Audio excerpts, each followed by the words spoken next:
Good morning. I would like to talk to you today a little bit about jurisdiction. Let me tell you a short story to illustrate a point. Let's just suppose that a man and a woman are dating. They're having some difficulties, but they decide to try to work things out by having a romantic trip to New Orleans, Louisiana. While they're on this trip, the man breaks a wine bottle and cuts the woman with it during a fight.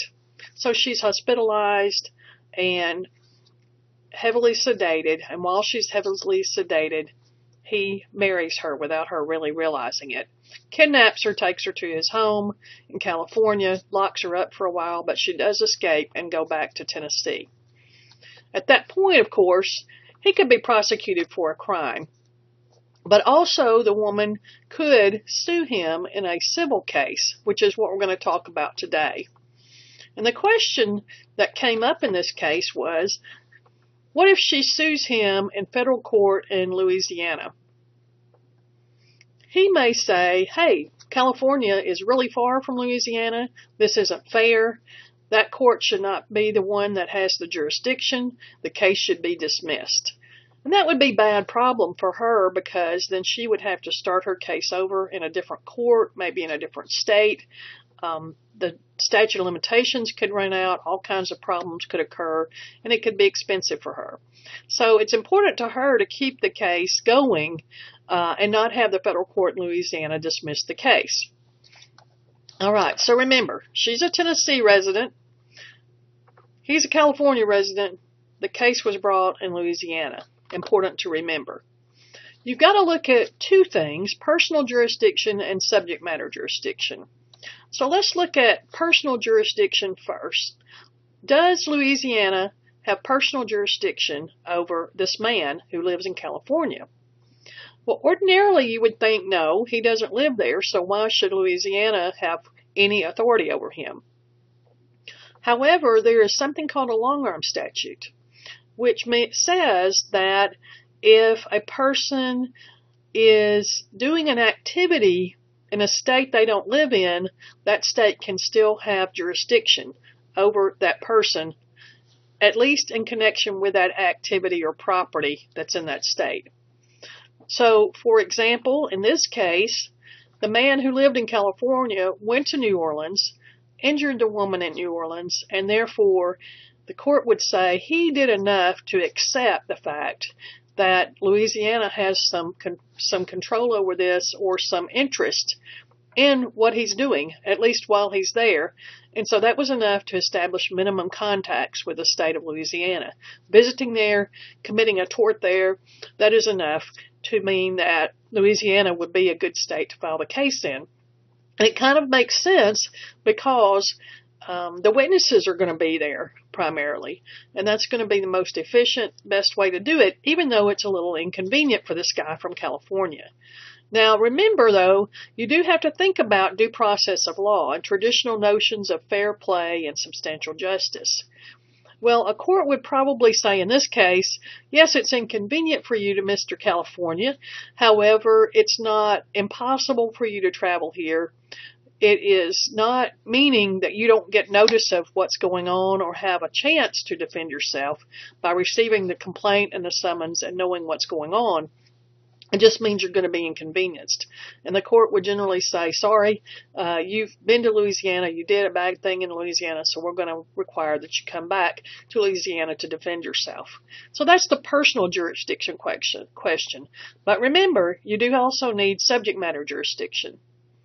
Now, before I go to subject matter jurisdiction and review that, let's remind ourselves that minimum contacts can be several things. Now, a tougher case could be an internet business where the owners of the business that's being sued has never been to the state that's trying to claim jurisdiction through the long-arm statute. A good example would be Zippo versus Zippo.com. The company that makes Zippo lighters sued Zippo.com, a porn website in Pennsylvania. Now, they made the lawsuit in Pennsylvania, And the reason is Zippo, the company that makes the lighters, principal place of business was in Pennsylvania. So it's very convenient for them to use their own lawyers in Pennsylvania to file this case.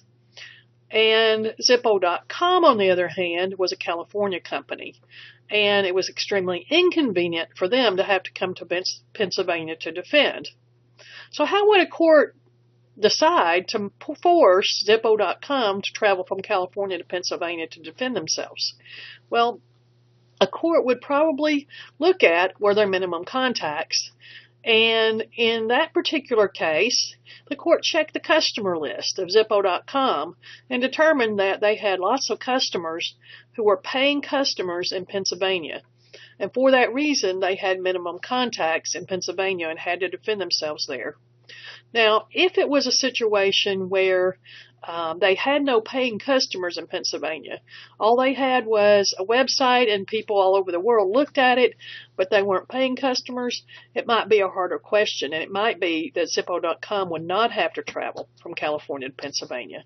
But having paying customers in a state is like doing business in the state on the internet, and so that was minimum contacts. Now, if you are worried about this as a business, one thing you can do in some cases, at least breach of contract cases, is put in your contract what state does have jurisdiction so that you can try to make sure that you put your home state in there. And lots of companies do that so that they don't have to travel to all 50 states or all around the world defending breach of contract suits.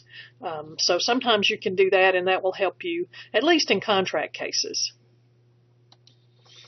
All right. Subject matter jurisdiction. The other question is, should I file in state or federal court? And the situation there is you've got to look at whether it's something like a federal question, copyright, suits against the U.S., patent, that kind of thing. There's federal jurisdiction, and that's where you file. If you are trying to do something in diversity of citizenship, then if it's greater than 75,000 and the parties are from different states, you can file in state court, but you can also file in federal court. They can have jurisdiction over that, even though it's not a federal question. And then state jurisdiction are the matters that are not subject to federal jurisdiction. And here are some examples: divorce, probate, negligence, and so forth. If there's no diversity or federal question, you're generally going to end up in the state system. So let's go back to our example we had. Does the federal court in Louisiana have jurisdiction over the case where the man cuts the woman with a wine bottle in Louisiana? The man's from California, the woman's from Tennessee. We already determined that Louisiana is fine. It's fine to have that case in Louisiana because the man had minimum contacts and there's personal jurisdiction over him there because of that. But what about the federal versus state question? Which should it be filed in state court of Louisiana or federal court in Louisiana? In this case, assuming that the case is greater than $75,000, then it could be a federal case. And so if the woman files it in the federal district court that's located in Louisiana, then based on diversity of citizenship, subject matter of jurisdiction will exist as long as the case is greater than $75,000. Now remember, you do need both personal and subject matter jurisdiction. So if you are asked a question about that, be sure to examine both of these. And remember, personal jurisdiction requires minimum contacts and fair play and substantial justice, whereas the subject matter jurisdiction is about which court system, federal or state. Is there federal question? If not, is there diversity of citizenship? If not, then you got to go through the state system. All right. Thank you very much for listening, and I hope you have a terrific day.